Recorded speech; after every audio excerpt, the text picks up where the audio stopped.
माग पूरा नभएसम्म युक्रेनमा आक्रमण रोकिन सकिँदैन पुटिनले भनेका छन्। रुसले आफ्ना माग पूरा नभएसम्म युक्रेनमा सैन्य आक्रमण अन्त्य नगर्ने चेतावनी दिएको छ। टर्कीका राष्ट्रपति रेसेप तय्यिप एर्दोगानसँग आइतबार टेलिफोन वार्ता गर्दै रुसी राष्ट्रपति भ्लादिमिर र पुटिनले युक्रेनले रुसका माग पूरा गरेको खण्डमा मात्रै सैन्य कारबाही अन्त्य हुने बताएका हुन्। टेलिफोन कुराकानीका क्रममा पुटिनले युक्रेनी वार्ताहरूले रचनात्मक कदमले चाल्ने विश्वास लिएको बताएका रुसी राष्ट्रपति कार्यालयले जनाएको छ। दुई देशका प्रतिनिधिबीच सोमबार वार्ता हुने जनाएको छ। युक्रेनमा युद्ध विरामका लागि आफूले पुटिनलाई आग्रह गरेको पनि एर्दोगानले जनाएका छन्। तर यस विषयमा पुटिनको प्रतिक्रिया बारे टर्कीको राष्ट्रपति कार्यालयले केही उल्लेख गरेको छैन। युक्रेनले उत्तर एटलान्टिक सन्धि संगठन नाटोको सदस्य हुने तयारी गरेपछि रुसले उसका मुख्य शहरहरूमा आक्रमण गर्न थालेको हो। 11 दिनदेखि जारी आक्रमणका क्रममा रुसले युक्रेनको खर्बिक शहरमाथि पूर्ण नियन्त्रण कायम गरिसकेको छ। राजधानी कीवसँगै मरियुपोल, भोल्नोभाक र ओडेसा शहरमा उसले पछिल्ला दिनमा आक्रमण तीव्र पारेको अन्तर्राष्ट्रिय सञ्चार माध्यमहरूले जनाएका छन्। रुसी आक्रमणका क्रममा कतिपय शहरमा पिउने पानी तथा विद्युत आपूर्ति बन्द भएको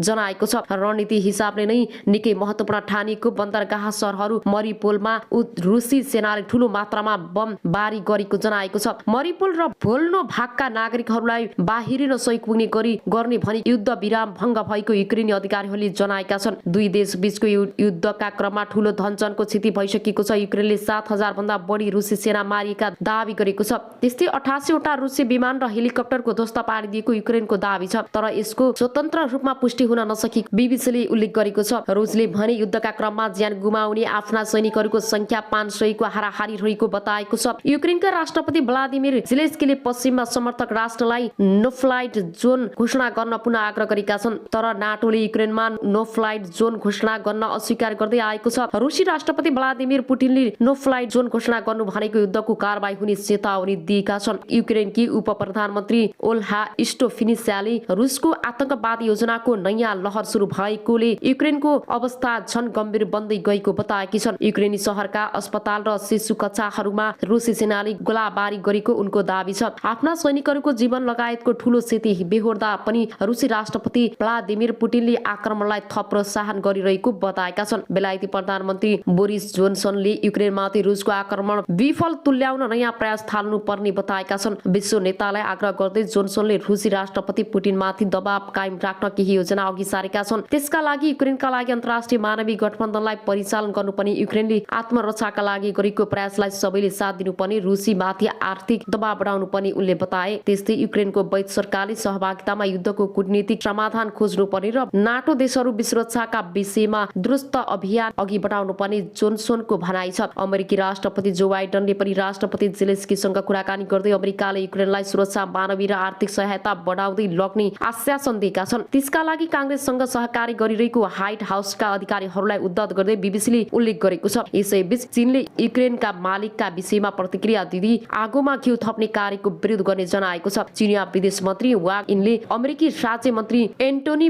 ब्लिंकेनसँगको कुराकानीमा यस्तो बताएका हुन्। आफूहरू रुस र युक्रेन बीच प्रत्यक्ष वार्ताको पक्षमा रहेको बताउँदै वाङले त्यसबाट मात्र संकट समाधान गर्न सक्ने बताए। दुई नेताबीच पछिल्लो समय 2 सातामा दोस्रो पटक फोन वार्ता भएको हो। कुराकानीका क्रममा वाङले अमेरिका, नाटो र युरोपेली संघलाई वार्ता गर्न र मस्कोको सुरक्षा चासोमा ध्यान दिन आग्रह गरेका जनाएको छ। रुस युक्रेन संकटले चीनको अगाडि ठूलो चुनौती खडा गरिएको ठानिएको छ। चीनले हालसम्म रुसी आक्रमणको आलोचना वा समर्थन केही गरेको छैन। विश्लेषकहरूले चीनले युरोपमा हुने कुनै पनि युद्धलाई समर्थन गरेको देखाउन चाहँदैन र रुससँगको रणनीतिक तथा सैन्य सम्बन्धलाई पनि सुदृढ रहिरहोस् भन्ने चाहना छ। आकस्मिक बैठक नेपाल कम्युनिस्ट पार्टीको केन्द्रीय कार्यालय बन्द गर काठमाडौँ बस्यो र नेपालका क्रान्तिकारी देशभक्त प्रगतिशील राजनीतिक शक्ति र नेपाली जनताको राष्ट्रिय रूपमा अस्वीकृत विरोध र देशव्यापी सङ्घर्ष गर्दा गर्दै पनि देउवा सरकारले रातारात एमसीसी कन्फ्याट पारित गर्न मूर्खता गरिरहेको छ। विज्ञप्तिमा यस्तो छ, राष्ट्रका विरुद्ध घोषणा गरेको बन्द कार्यक्रमलाई पुरै तागतका साथ सफल पार्न देशभक्त वामपन्थी प्रगतिशील सच्चा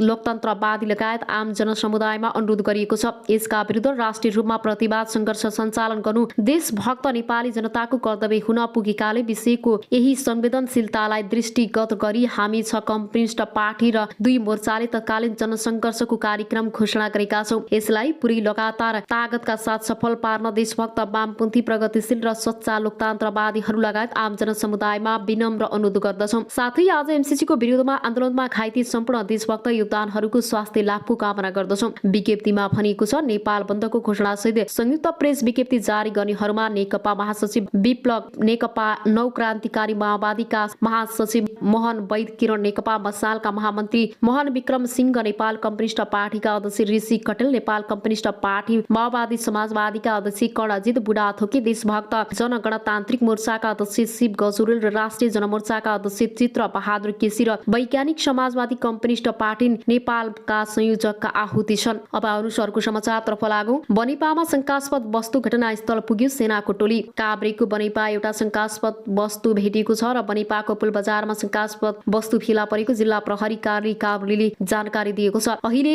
पुल बजारको खडक खण्ड बन्द गरिएको छ। नो एमसीसी लेखिएको शंकास्पद वस्तु भएको क्षेत्रमा प्रहरीले सुरक्षा दिएको छ। शंकास्पद वस्तु निष्क्रिय पार नेपाली सेनाको टोली घटनास्थल पुगिसकेको छ। काभ्रेको बनेपामा एउटा अहिले पुल बजारको सडक खण्ड शंकास्पद वस्तु निष्क्रिय पार नेपाली सेनाको टोली घटनास्थल पुगिसकेको छ। अब आउनुहोस् अर्को समाचारतर्फ लागौं।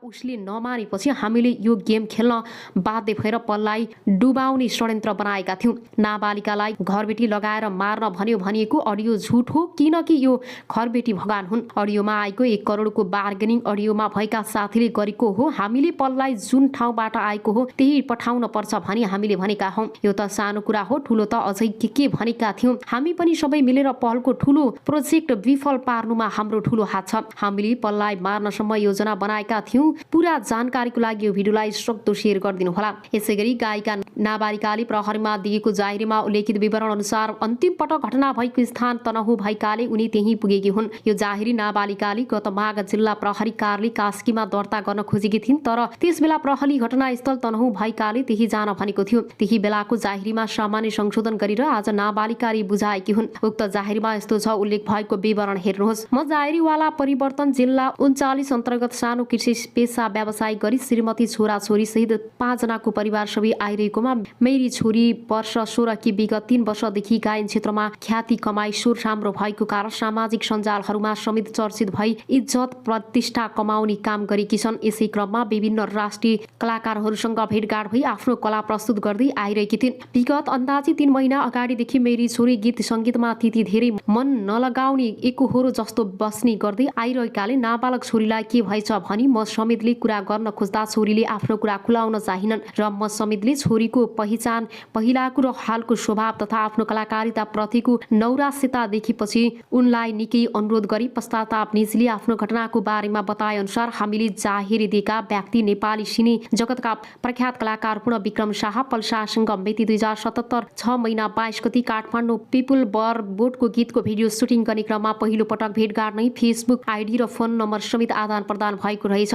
कमिक रूपमा नाबालक छोरीसँग भेट हुँदा निजपूर्ण विक्रम शाहले देखावटी रूपमा माया प्रेम गरेको बहन गरी भिडियो सुटिङ तथा अन्य भेटघाटको क्रमलाई बधाउँदै लागि धेरै नै रेखदेख हेरचाह गरेको जस्तो गर्दै आएका रहेछन्। निजपल शाह र मेरी नाबालिका छोरीले संयुक्त रूपमा धेरै म्युजिक भिडियोमा सँगै मोडलको रूपमा काम गर्ने क्रममा पोखरा चितवन बागलुङ तनहु समेतका स्थानमा सुटिङ सकेर राति होटलहरूमा बास बस्ने क्रममा पटक पटक जबरजस्ती करणी गर्न खोजेकोमा छोरीले असहमति जनाएका कारण असफल हुन नसकेको रहेछ। यस क्रममा 2077 12 महिना 31 गति बागलुङ जिल्लाको गलकुट महोत्सवमा प्रतिवादी पूर्ण विक्रम शाह, दुर्गेश थापा समेतका कलाकारसँग मेरी नाबालिका छोरी पनि गाडीमा बागलुङको गलकुट गएको उक्त स्थान जाँदा र फर्कँदा निज प्रतिवादी र मेरी छोरी एकै सिटमा यात्रा गर्दाको बखत समेत बाल यौन दुरुपयोग गरी संवेदनशील अङ्गमा चलाउने, जिस्काउने, समात्ने जस्ता कार्य समेत गरेका र मिति 2068 जिम 1 महिना 2 गति काठमाडौँ पुगी छोरी आफ्नो कोठामा गई बसिन् र काठमाडौँको बसाइमा सामान्य भेटघाट समेत गर्दै आएका रहेछन्। त्यसपछि छोरी घरमा आई 1 हप्ता अघि बसे पश्चाताप निज प्रतिवादी पूर्ण विक्रम शाह पल्साहाले फोन गरी सुटिङको लागि म पोखरा आउँदैछु, तिमीलाई म भेट्छु भनी पोखरा स्थित लेक साइडमा भेटघाटको लागि बोलाएको। भेटघाट गरी लकडाउनको हल्ला चलेको हुँदा छोरी पनि काठमाडौँ जानुपर्ने भएको हुँदा मिति 2068 1 महिना 14 गति साँझ 12 बजी पोखराबाट काठमाडौँ फर्किने क्रममा जिल्ला तनहु शुक्ला गण्डकी नगरपालिका वडा नम्बर 4 दुली गैडा स्थित प्रतिवादीको चिन्जानको व्यक्ति प्रदीप थापाको घरमा बसेका अवसरमा नाबालिका छोरी दिनभरिको थकानले खाना खाएपछि उक्त घरको दोस्रो तलामा सुत्न गएकी र प्रतिवादी पूर्ण विक्रम शाह र कमल खत्री भनी व्यक्ति सोही घरको छुट्टी कोठामा राति अन्दाजी 11 बजेसम्म रक्सी खाएर बसेको र राति अन्दाजी 12 बजेतिर निज प्रतिवादीले छोरीको मेसेन्जरमा म तिम्रो कोठामा आउँछु भनेर मेसेज गरेको र तुरुन्तै छोरीको कोठा ढक ढक गर्न आएका रहेछन्। छोरीले कोठा खोलिदिए पश्चात निज प्रतिवादी छोरी श्रुतिको कोठामा आएर छोरीलाई ललाई फकाई माया प्रेम गरेको बहाना बनाई तिमीले काठमाडौँको कोठा सर्न पर्यो म तिम्रो कोठामा दिनदिनै आउँछु, तिम्रो बारेमा नराम्रो कुरा सुनि भने मैले राम्रो मान्दिन भनी उमेर पुगेपछि विवाह गर्छु धोका दिन्न भन्ने विश्वास दिलाई छोरीको असहमति हुँदाहुँदै पनि जबरजस्ती करणी गरेका रहेछन्। छोरीलाई माया गरेको देखाउनको लागि वारदाताको भोलिपल्ट घोर बाराही मन्दिर समेत घुमाई दुली गैडाको सुटिङ सकेर काठमाडौँ गएका रहेछन्। पल्साहाली पोखरा स्थित होटलमा प्राइममा र चितवन स्थित गैडाकोट रिसोर्टमा पटक पटक गरी करणी गरेको हुँदा यसरी मेरी नाबालिका छोरीको हेरविचार गरेको बहाना समेत गरी माया प्रेमको झुट नाटक गरी करणी गर्ने निज पूर्ण विक्रम शाह पल्साहालाई कडा कारबाही गरी कानुन बमोजिम पीडितलाई क्षतिपूर्ति समेत दिनलाई भराइ पाऊ। कानुन अनुसार 18 वर्षभन्दा मुनिका बालबालिकासँग सहमतिमै राखिएको शारीरिक सम्बन्ध पनि करणी गायिका नाबालिका उमेरले 17 वर्षकी भएकी छन्। तनहुँ प्रहरीले पल्साहालाई पक्राउ गर्न कानुनी प्रक्रिया थालिसकेको जानकारी प्राप्त छ। जाहेरी दर्ता गर्नु अघि प्रहरीले नाबालिकाको अडियो भिडियो बयान समेत लिएको थियो। यसअघि पनि नाबालिकाले पल विरुद्ध जाहेरी दिन कदम चालेकी केही दिन अगाडि उनी कास्के प्रहरीमा जाहेरी लिन पुगेको थिइन् तर प्रहरीले अन्तिम पटक घटना हुँदा भएको हो त्यहाँ उचुरी गर्नुपर्ने बताएको थियो। यसबीचमा पल्ली नाबालिकालाई बिहेको आश्वासन दिएर थामथुम पारेपछि उनी रोकिएकी थिइन्। नायक पलले एउटा कुराकानीमा नाबालिकासँग आफ्नो शारीरिक सम्बन्ध रहेको स्वीकारोक्ति गरेको अडियो सार्वजनिक भएको थियो र नाबालिका 17 वर्षकी छिन्। नेपालको कानुनले 18 वर्षभन्दा कम उमेरकी किशोरी बालिकासँग सहमतिमै राखेको यौन सम्बन्धलाई पनि जबरजस्ती करणी मान्छ। कानुनमा कडा सजायको व्यवस्था छ। अब आउनुहोस् अर्को समाचारतर्फ लागौं। स्वीकार गरेका छन् ती गायिका गर्भवती नभएका कारण आफूले सम्बन्धलाई स्वीकार गरेका छन् र ती गायिका गर्भवती नभएका कारण आफूले जिम्मा लिनु नपर्ने र आफ्नो अर्कै गर्लफ्रेन्ड रहेको अडियोमा पलको भनाइ